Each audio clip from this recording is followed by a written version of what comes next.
The first morning of 2019 was our first day in San Diego, where we visited Balboa Park and the San Diego Seaport. Fun fact, Balboa Park is larger than Central Park in New York, so there was some sort of loneliness and excitement to knowing and not knowing what was ahead of us. The next day was for the Museum of Man. It was this insane place that held all these sorts of exhibits, like the Beerology exhibit and the Mayan exhibit. But Dad's favorite was the Cannibals exhibit. Dad's favorite? Afterwards, we visited the tower on top of the museum, and this is a panoramic view of everything around. You could basically see all of San Diego. Afterwards, we visited the San Diego Botanical Garden, which happens to be one of the largest attractions there, holding thousands of species all in one place. It was eternally beautiful. But if you really want to be a tourist in the area, don't forget to ride on these $1 scooters.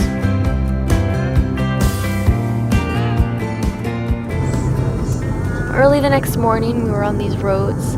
If you go east of San Diego, the terrain is really hilly and winding and narrow, but we had so many times of just going down these insanely windy roads and just being surrounded by mountains and snow, and the only sign of civilization was just a sign or two. And you just wanted to go like as slow as possible just to see everything around us.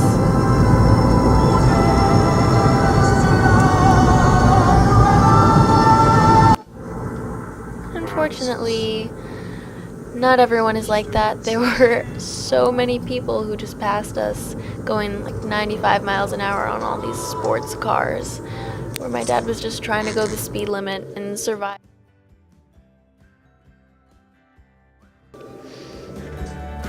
After the hills, we stopped in this valley. Some of the best parts of California were passing by snow and desert all in the same hour. So we had just seen videos of all the snow surrounding, and now we're in the Borrego Desert, listening to Queen, and obviously this is a great photo op, right?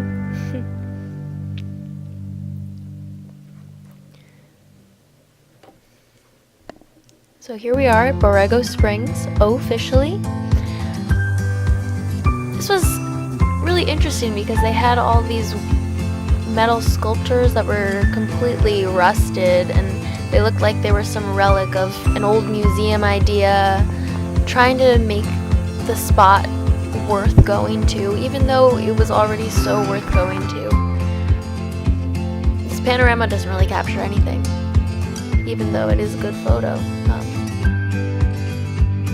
This is the beginning of us exploring the cacti and the wilderness that were completely unlike New Jersey. So having these little sculptures to kind of bring us back to reality were in a way comforting and a reminder that we were still in America. This giant tree, this plant, was something that we were living in the same country as. So afterwards, where Highway 74 meets Interstate 10, we stopped in Coachella Valley, which was this viewing point that you could see all the way through the mountains down to this little desert oasis called Palm Desert. And it looked so artificially beautiful after all these mountains and dirt. So we're just in the car listening to Blackbird by the Beatles, passing by actual street signs with painted roads, with these mountains in the background, and knowing that this small little town, which is so commercial, is also surrounded by these viewing points. After the oasis, we've arrived in Joshua Tree National Park, our actual destination, where sometimes we could just be the most touristy people out there. Dad had these amazingly loud, swooshy pants, and trying to find wildlife, like those tiny little birds, or that rabbit that you see over there, the jackrabbit. was impossible because he was making all this sound. But when we were in the car, it was nice and quiet and peaceful. And fun fact, the Joshua trees were actually named after when the Mormons came to this park and saw these trees kind of reaching out towards the sky and thought, hey, that looks like Joshua reaching out to God. And you can kind of see it. Because all of a sudden, they'll come out of nowhere.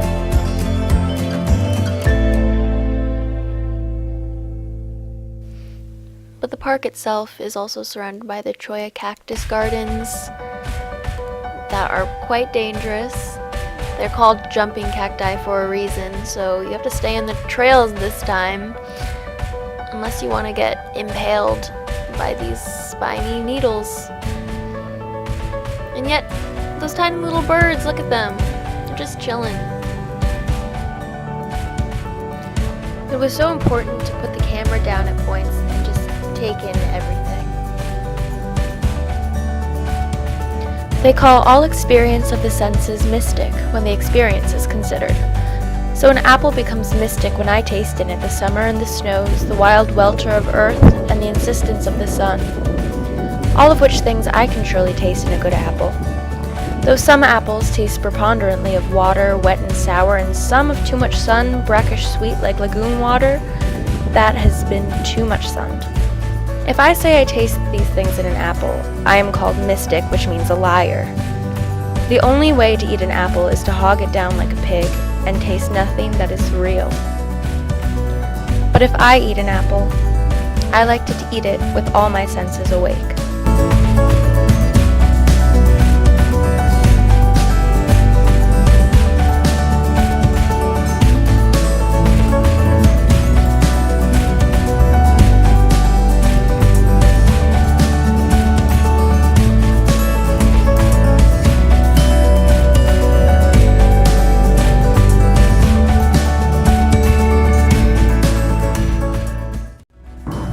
Now keep in mind, our trip was during the government shutdown, so this was a national park, and normally people would camp here, but we weren't allowed to. So as soon as we got home, we heard news of people, tourists coming down, and since there was no one to tell them to not, they've been knocking down the Joshua trees. Not only do wildlife such as rodents, birds, lizards, and bats depend on the Joshua trees, the species itself will likely be declared threatened under the U.S. Endangered Species Act.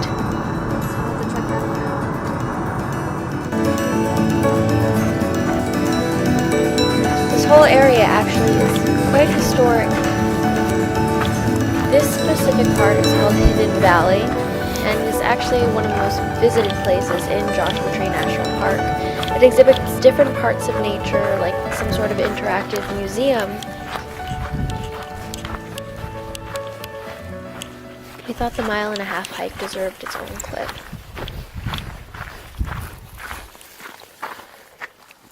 The great burrito. That one? Why? Oh, I guess it looks like a burrito to some people.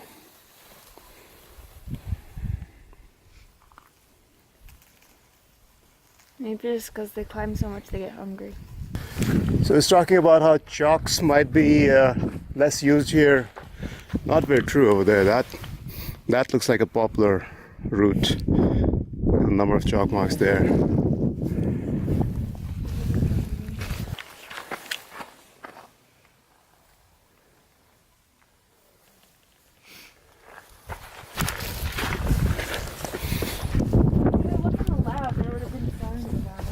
Yeah. Yeah, sometimes it's kind of self-imposed by climbers. In the past they used to use pitons a lot, meaning they drive something into the wall, and they don't use that anymore. Now protection is things that you put in, then you take it with you. What's a walk through a national park without a little education lesson, right? We call it a grain of sand, but it calls itself neither grain nor sand. It does just fine without a name, whether general, particular, permanent, passing, incorrect, or apt. Our glance, our touch mean nothing to it.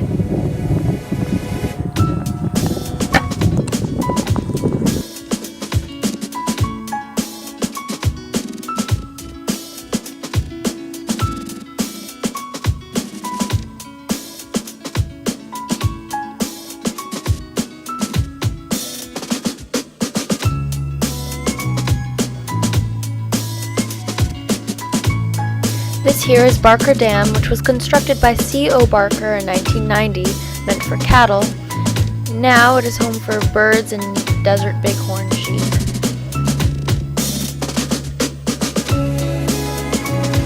Our final ascent in Joshua Tree National Park was up Orion Mountain.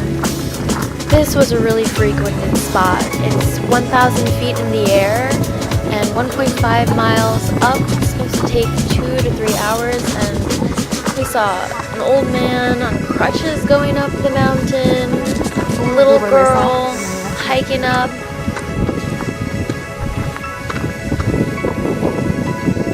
You could really see all of Joshua Tree National Park, and if you see on the right over there, that's Mount Georgina, which is the tallest mountain in the whole range.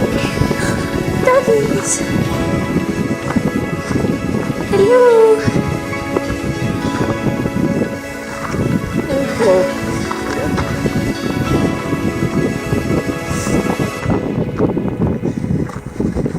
Wow, this video was solid.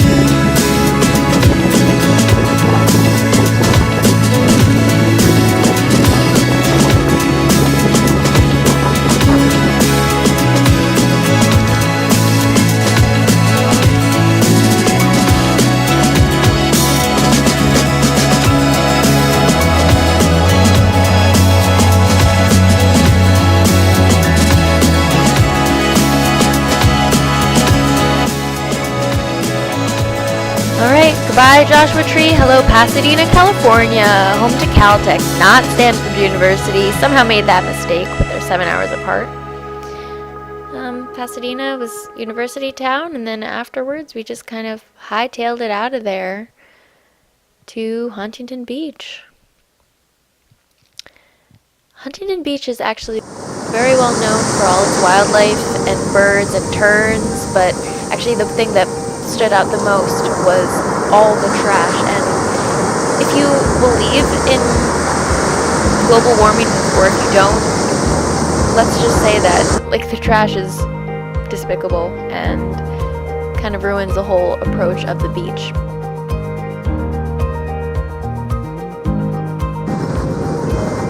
Look at these birds. They're just having the time of their lives. Okay, final stop to Carlsbad, California.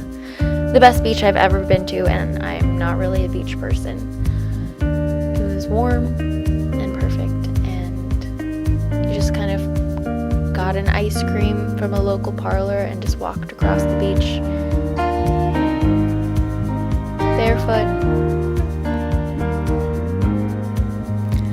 As when someone has gone into a dream so far that he'll never remember he was there when he comes back to his room.